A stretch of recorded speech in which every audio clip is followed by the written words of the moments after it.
Have you ever dreamt of stepping into your garden and picking a fresh, crisp bell pepper whenever you please? It's a wonderful thought, isn't it? Many gardeners think a pepper plant gives one big crop and then it is finished. However, that is simply not the case. With a little bit of care and attention, you can encourage a single pepper plant to produce fruit again and again. These plants have a secret will to survive and thrive. They are not annuals in the strictest sense. In their native warm climates, they are perennials. We can tap into this nature and turn one plant into a season-long provider of delicious, colorful peppers. The key to this endless supply is understanding what the plant truly wants. It is not about forcing it to grow, but rather about creating the perfect conditions for it to flourish naturally. Think of yourself as a gentle guide for your plant. You are there to provide it with everything it needs to feel safe, healthy, and productive. When a pepper plant feels that its survival is secure and its needs are met, it will reward you generously. It will focus its energy on producing more flowers, which then become the fruits you love. This guide will walk you through each simple step to unlock that incredible potential hidden within your pepper plant. This journey is not complicated. It does not require expensive tools or mysterious potions. It is about getting the basics absolutely right. From the soil beneath its roots to the sun on its leaves, every element plays a part. We will talk about preparing the ground, giving it the right food and drink, and even giving it a little haircut. Each action you take is a message to your plant, telling it to keep growing, keep flowering, and keep giving you those wonderful peppers. It is a partnership, a gentle dance between you and nature, right in your own back garden. So, let's begin this wonderful adventure together. Forget the idea of a single, fleeting harvest. Instead, imagine a summer and autumn filled with the satisfying crunch of homegrown peppers. Imagine the vibrant reds, yellows, and oranges brightening up your kitchen and your meals. This is not just about growing food. It is about connecting with the rhythm of the seasons. It is about the simple, profound joy of nurturing something and watching it give back in abundance. Your journey to an endless bell pepper harvest starts now, with the very first step. Everything good in the garden starts with the soil.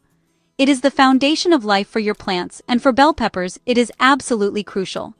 They are sun worshippers that love warmth, not just from the sky but from the ground up. The ideal soil for them is rich in nutrients, loose enough for their roots to explore, and excellent at holding just the right amount of moisture. You want a soil that drains well because peppers absolutely detest having wet feet. Soggy, cold soil will quickly lead to an unhappy plant that refuses to grow, or worse, succumbs to disease and rot. To create this perfect home, you will want to start preparing your planting spot a few weeks before you plant. Find a sunny corner of your garden and dig the area over, breaking up any large clumps of earth. You are aiming for a fine, crumbly texture. The most important ingredient to add is plenty of well-rotted organic matter. This could be your own garden compost or well-rotted manure. This magical stuff improves the soil structure, holds onto water, and most importantly, provides a slow, steady supply of nutrients for your hungry pepper plant throughout the season. Another trick to creating the perfect pepper bed is to think about warmth. Peppers originate from much warmer climates than ours, so their roots crave heat to get going. If you are growing in the ground, you can create a slightly raised mound or a raised bed. This lifts the soil up, allowing the sun to warm it more quickly and helping it to drain better. Some gardeners in cooler areas even lay down black plastic over the soil for a few weeks before planting. This acts like a blanket, trapping the sun's heat and warming the soil beautifully, giving your young plants a wonderful, warm welcome. Finally, consider the soil's balance, its pH. Peppers prefer a soil that is slightly acidic to neutral, somewhere between 6.0 and 6.8 on the pH scale. Most garden soils with plenty of compost will naturally fall into this range. However, if you are concerned, a simple soil testing kit can give you peace of mind. Getting the soil right from the very beginning is the most important investment you can make. It sets the stage for a strong, healthy plant that is ready and willing to produce an amazing, continuous harvest for you all season long. It might feel wrong to cut parts off your precious young pepper plant. I understand that feeling completely. You have nurtured it from a tiny seed, and now I am telling you to take the secateurs to it. But trust me, this is one of the most important steps to ensure a bountiful, long-lasting harvest. This early pruning, often called topping, is all about changing the plant's shape and focus. A young pepper plant left to its own devices will often grow one tall central stem. It will produce a few peppers at the top, and that will be that. We want to prevent this. The goal is to encourage the plant to become bushier. We want it to grow more side branches, because more branches mean more places for flowers to form. And of course, more flowers lead to more peppers. The ideal time to do this is when the plant is about 6 to 8 inches tall. You will see that the main stem grows up and then splits into a Y shape. Right in the center of that first Y, a small flower bud will often appear. This is the one you must be brave and pinch off. Removing this first flower sends a powerful signal to the plant. By removing that first bud, you are telling the plant, not yet. I want you to focus on growing bigger and stronger first.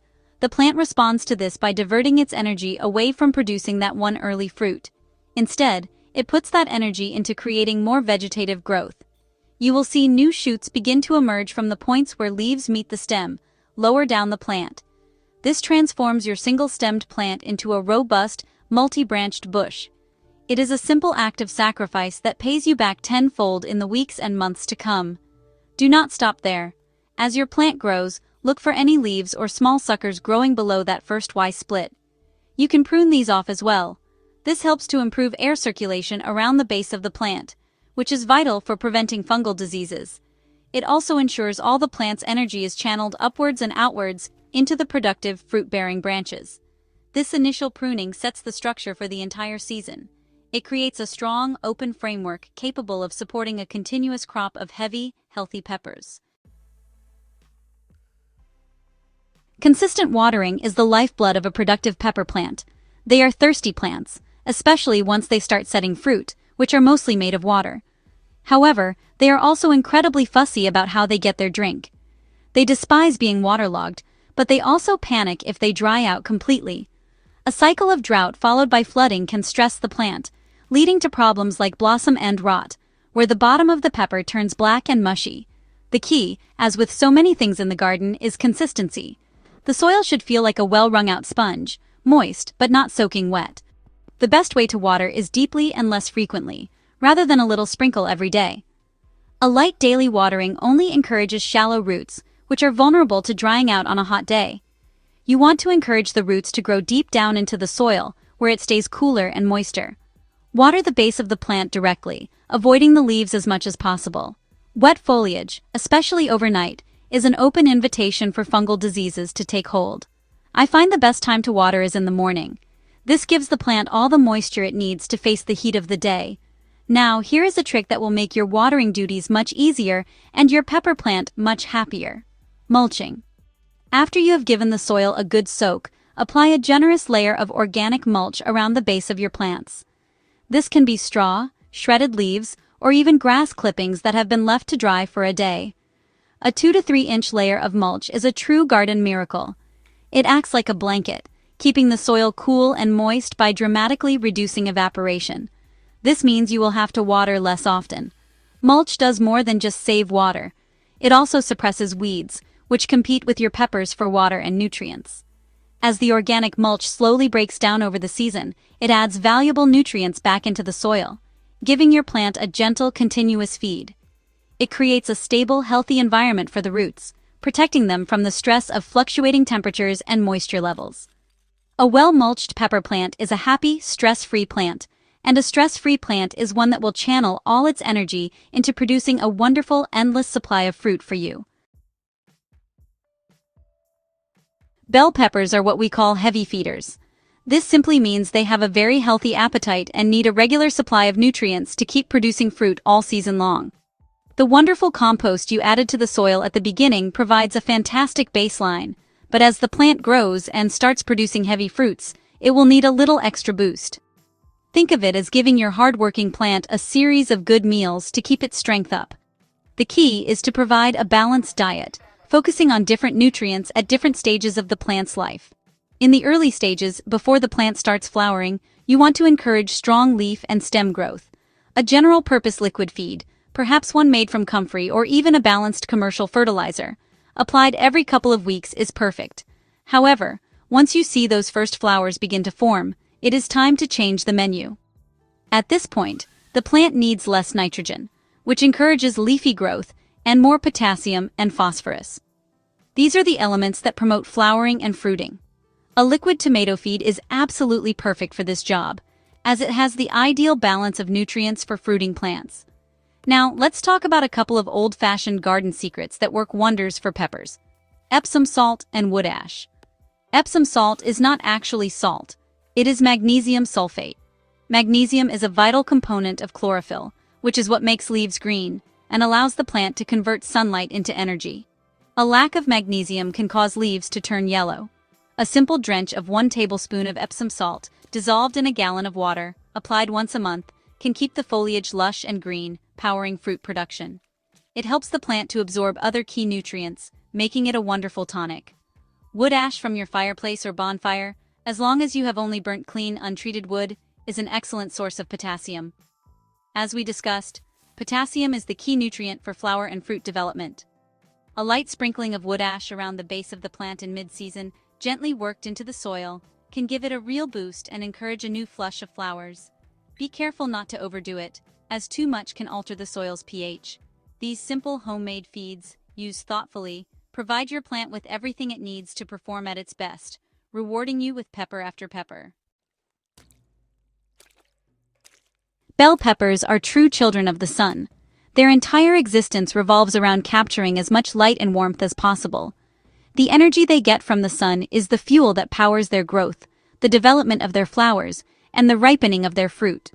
Without enough direct sunlight, your plant will be weak and spindly. It will produce very few flowers, and any fruit that does manage to form will be small, thin-walled, and slow to ripen.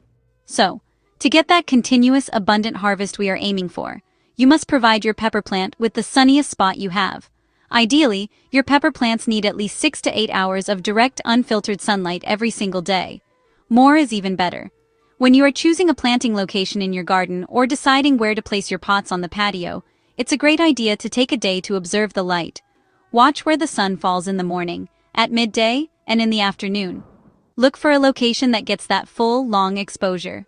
South-facing walls or fences are often perfect, as they not only provide maximum sun, but also absorb heat during the day and radiate it back at night, creating a cozy microclimate that peppers absolutely adore. The color and flavor of your peppers are also a direct result of sunlight. A pepper that ripens in full sun will have a much sweeter, richer flavor than one that ripens in the shade. The sun's energy helps the plant to produce the sugars that give sweet peppers their characteristic taste. You will also notice the colors are far more vibrant. A green pepper will transform into a brilliant, glossy red, yellow, or orange much more quickly and evenly when it is basking in sunshine. This is the plant at its happiest, converting sunlight into pure deliciousness. If your garden has areas of shifting shade, be strategic.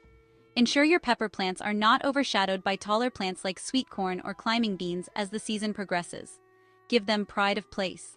If you are growing in containers, you have the wonderful advantage of being able to move them around. Chase the sun. If you notice a particular spot is becoming shadier as the sun's path changes through the summer, simply pick up your pot and move it to a brighter location. Ensuring your plant gets its daily dose of sunshine is honestly one of the simplest and most effective things you can do for a non-stop harvest. This may sound strange, but one of the best ways to get more peppers is to pick the ones you already have. The primary goal of any plant is to produce seeds to create the next generation. Once a pepper fruit is fully mature and its seeds are viable, the plant's hormonal signals begin to change. It starts to think, "My work here is done." It will slow down or even stop producing new flowers, putting all its remaining energy into the existing ripe fruit. To keep the harvest coming, we need to interrupt this process. We need to trick the plant into thinking its job is not yet finished. By harvesting your peppers promptly, you send a clear message to the plant. You need to make more. Picking the fruit regularly stimulates the plant to produce a new flush of flowers, which will then develop into another wave of peppers. You can harvest peppers when they are green, or you can wait for them to ripen to their final red, yellow, or orange color.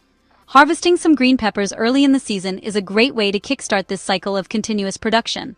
It takes less energy for the plant to produce a green pepper, so picking them encourages it to set even more fruit. As your plant becomes more and more productive, you will notice it starting to get heavy. A healthy pepper plant laden with fruit can become top-heavy, and its branches can be quite brittle. A strong gust of wind or the sheer weight of the ripening peppers can be enough to snap a branch, which is always a heartbreaking loss. This is why providing support is so important. The simplest way to do this is to place a sturdy bamboo cane or stake into the ground near the main stem when you first plant it, being careful not to damage the roots. As the plant grows taller and bushier, you can loosely tie the main stem to the stake using soft garden twine. Use a figure-8 loop, which prevents the twine from cutting into the stem as it grows. For very bushy plants, you might even consider using a small tomato cage. This circular wire support provides multiple points for branches to rest on as they become heavy with fruit. Supporting your plant not only prevents damage, but also helps keep the fruit and foliage off the ground, improving air circulation and reducing the risk of pests and diseases. It's a simple step to protect your future harvest.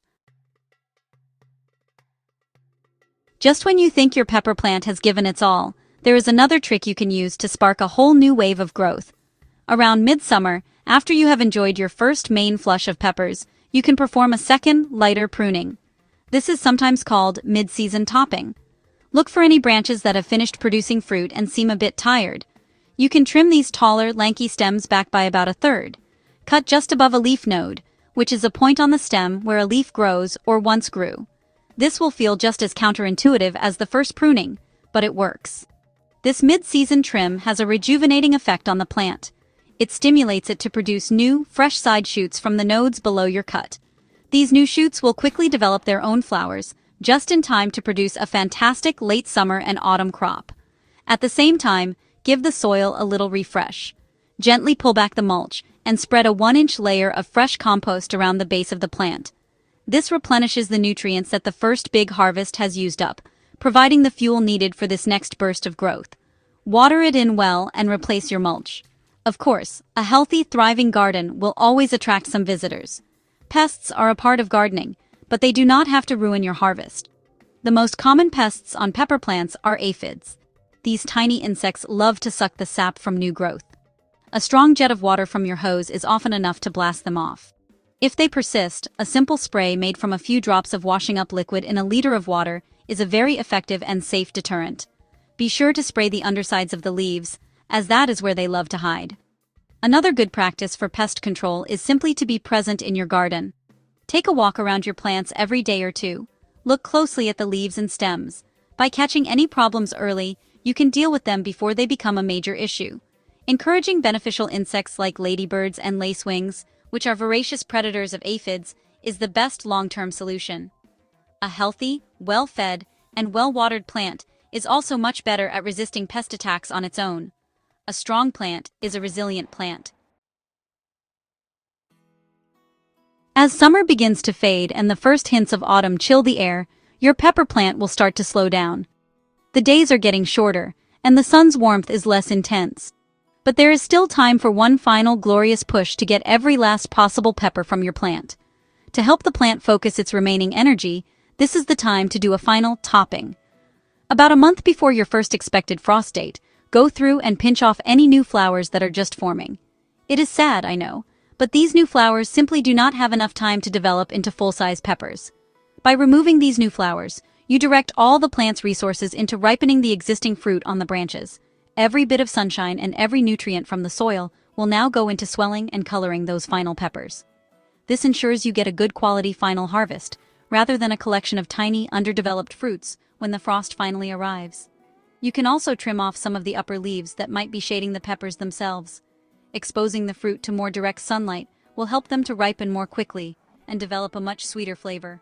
As the weather turns cooler, be mindful of your watering. The plant will not need as much water as it did in the heat of summer. Let the soil dry out a little more between waterings. If a frost is forecast, you can try to protect your plant by covering it with a garden fleece or an old blanket overnight. This can often be enough to protect it from a light, early frost and give you another week or two of ripening time.